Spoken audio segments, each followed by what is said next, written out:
Bonjour à toutes et à tous et bienvenue dans Coup de com', le format qui distribue les coups de cœur et les coups de griffe sur la com, dans les médias et de nos chers politiques. Alors aujourd'hui, actualité oblige, on va parler du décès de Jean-Marie Le Pen et surtout de ce que ça a engendré niveau com. Évidemment, on va voir ensemble que ça n'a pas été du tout une partie de plaisir pour l'ensemble des partis politiques. Vous verrez qu'en fait, à part l'extrême droite et l'extrême gauche, c'est en fait marcher sur des œufs, communiquer sur ce genre d'événement avec la réserve qui est due avec le deuil, c'est très compliqué. En communication, parler des autres revient toujours à parler de soi, donc c'est la première chose qu'il faut garder en tête. À travers toutes les réactions qui ont été faites sur le décès de Jean-Marie Le Pen, c'est le positionnement des uns et des autres qui va être intéressant. Il y a eu plusieurs attitudes. La première attitude, c'est l'attitude de son clan, de sa famille, donc là on est sur véritablement la stratégie de l'hommage décomplexé. L'hommage décomplexé, il va utiliser deux techniques en communication. Il va d'abord utiliser la technique du recadrage positif. Recadrage positif, c'est quoi? C'est-à-dire qu'on va faire abstraction volontairement de tout ce qui pourrait prêter à polémique et on va surcharger le discours de toute la dimension mythologique, hagiographique du personnage. Donc ça va être ces récits mythifiés, et on en a un paquet dans les différentes déclarations qui ont pu avoir lieu. La deuxième technique, très utilisée dans ces cas-là, c'est celle de l'anaphore émotionnel, c'est-à-dire qu'on va répéter à longueur de tweet, en fait, les expressions courage, père, patriote, tout un ensemble d'adjectifs qui font référence justement à la dimension extrêmement positive du personnage. L'idée, ça va être d'ancrer dans le cerveau du public tous ces adjectifs et ces éléments comme une évidence. En fait, on matraque, c'est un matraquage, l'anaphore. Ça, c'est la première stratégie. On a une deuxième stratégie, donc qui correspond en fait aux sympathisants des idées de Jean-Marie Le Pen, mais qui n'étaient pas forcément ses amis, donc ça va être la stratégie d'Éric Zemmour. Là, on est déjà sur quelque chose d'un petit peu moins franc, c'est vraiment une stratégie de l'équilibrisme, que je qualifierais du 2 pas en avant, 1 pas en arrière. Le Zemmour, il nous fait du Zemmour, c'est-à-dire qu'il manie assez bien la langue, tout en se distançant de certains éléments potentiellement polémiques. Donc il va utiliser une technique qui s'appelle l'association négative. Donc en fait, il va donner des points très positifs sur Jean-Marie Le Pen, donc il va apporter une dimension très, je cite son tweet, par-delà les polémiques, par-delà les scandales, ce que nous retiendrons de lui, c'est qu'il fut parmi les premiers à alerter la France, ta.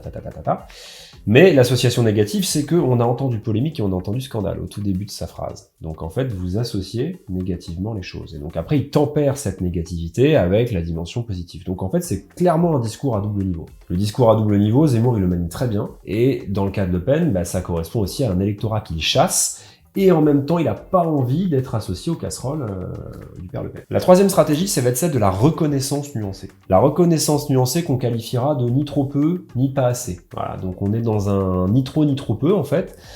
Ça va être la stratégie notamment utilisée par la droite traditionnelle, c'est-à-dire Bruno Retailleau, Éric Ciotti, qui va être assez caractéristique d'une stratégie de balance rhétorique. Donc en fait, on va équilibrer en permanence avec beaucoup de mais. Vous avez remarqué dans leur tweet, il y a souvent le mais. Et le mais en général qui vient tempérer le négativité. Donc en fait, on se projette sur des valeurs consensuelles, souvent qui sont le patriotisme, qui sont le combat, la sincérité, qui sont des valeurs que tout le monde peut associer à Jean-Marie Le Pen, qu'on aime ou qu'on n'aime pas Jean-Marie Le Pen. Ça évite d'avoir à se plonger dans quelque chose qui sentirait pas trop bon. La droite traditionnelle, on le sait, elle a cette espèce de tentation d'être aspirée par le RN, tout en espérant toujours draguer ses électeurs. Donc on est dans cette espèce de jeu un peu foireux, on va se le dire honnêtement. Quatrième stratégie, c'est la stratégie qu'a adoptée l'Élysée, qui est celle du protocole glacial. Alors, ça a fuité d'ailleurs, le communiqué de presse sur le décès de Jean-Marie Le Pen était prêt depuis plusieurs mois. Il a été rédigé déjà par les conseillers depuis longtemps, communiqué de presse extrêmement syndical jusqu'aux 3/4 en fait, avec cette dimension très Wikipédia, il a été ça, il a été ça, il a été ça, il a été ça, donc un peu un CV. Et puis à la fin, il y a cette petite perle, sa vie appartient désormais au jugement de l'histoire. Donc en fait, il n'y a pas de positionnement idéologique jusqu'à cette fin où on fait appel quand même au jugement, la notion de jugement, et quand on entend jugement, on entend potentiellement procès. Quand on pense au procès, on pense potentiellement au crime. Donc il y a cette distanciation quand même assez forte, puisqu'elle en appelle à un jugement. Donc qu'il soit positif ou négatif, voilà. chacun est libre d'analyser la communication de l'Élysée comme il le veut. Dites-nous dans les commentaires si vous êtes d'accord ou pas avec cette vision. Moi, j'y vois clairement une manière de se distancer de l'héritage et des casseroles de Le Pen. Donc là, les techniques de com qui vont être utilisées, en fait, c'est celles classiques de la neutralité factuelle, et petit sous-entendu discret, toujours sympathique, qui passe bien. 5e stratégie, la neutralité soporifique. Alors la neutralité soporifique, ça va être celle qui a été adoptée par notre ami François Bayrou, qui est un habitué du style, un habitué du soporifique et du neutre. C'est un peu la demi-molle de la com, François Bayrou. C'est globalement, alors là ça n'échappe pas à la règle, début extrêmement factuel, très Wikipédia, encore plus que l'Élysée.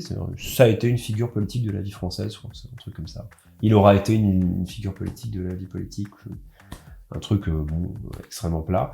Et à la fin, là, il y a Bayrou, il nous sort sa petite carte chevaleresque. On savait en le combattant quel combattant il était, ce qui veut tout dire et rien dire, mais ce qui veut surtout dire qu'il l'a combattu. Voilà, donc on se positionne quand même. Voilà. L'ennemi est mort, mais je le combattais dans les règles de l'art. Concrètement, faut l'entendre comme ça, avec toute la dimension très Henri IV de notre ami Bayrou. Et on a enfin la dernière stratégie, qui est la stratégie que je qualifierais du tirer sur le corbillard. Donc là, c'est la stratégie qui a été adoptée par à peu près toute la bande LFI, y compris par Jean-Luc Mélenchon, ce qui, pour le coup, m'a surpris. Je m'attendais, de la part de Jean-Luc Mélenchon, à quelque chose d'un peu plus classe. Jean-Luc Mélenchon est quand même, à la manière de Jean-Marie Le Pen, un des derniers grands orateurs de la 5e, si ce n'est le dernier orateur de la 5e. Bon, finalement, il a fait du LFI, c'est-à-dire il y a une stratégie qui finalement est celle de refuser tout hommage et d'enterrer réellement le boss de fin du game, quoi. C'est-à-dire qu'en gros, on avait le gros méchant du jeu, on l'a enterré, c'est fini. Et il commence son tweet par le respect des morts n'empêche pas, donc immédiatement il passe à la critique. Donc on est sur quelque chose d'assez radical, encore plus radical chez François Ruffin et Louis Boyard, et il y en a eu tellement d'autres ensuite, au point d'aller chez Philippe Poutou avec carrément une réjouissance. Hein. Il s'est réjoui de la mort de Le Pen, en disant que l'année commençait très bien, etc. Donc en appelant d'ailleurs via son parti à un apéro géant pour fêter ça. Donc là on est tombé dans une dimension assez indigne politiquement, qui est peut-être calculé parce qu'il y a en effet chez leurs électeurs un grand rejet personnel de la famille Le Pen et puis un rejet de ses idées évidemment. À voir s'il y a cette dimension très militante ou si c'est calculé. Je suis pas trop. Je pense que c'est assez. Je pense que ça se vaut. Il y a les deux se valent. Qu'est-ce qu'on retiendra? On retient qu'il y a deux stratégies qui sont utilisées. Donc il y a vraiment la déshumanisation symbolique. Donc là, on va déshumaniser la personne et dire en gros la monstruosité. Il y a toute une dimension très non humaine dans la manière dont on va parler de Jean-Marie Le Pen. Et la stratégie à l'inverse d'ailleurs de la famille Le Pen qui était dans des hyperboles très positives, là des hyperboles négatives avec les termes nauséabonds, fascistes, salis. Là on va matraquer de la même manière qu'à l'extrême droite on matraquait positivement, là on va matraquer négativement, on ne va rappeler que ça. Donc ça a été assez loin de ce côté-là, ça a été assez loin de l'autre aussi. Au final, qu'est-ce qu'on peut conclure donc de cette séquence? C'est qu'en fait la communication politique sur le décès d'une personnalité a fortiori aussi clivante, c'est d'abord la gestion des mots-clés, c'est ensuite le cadrage narratif, qu'est-ce qu'on raconte comme histoire.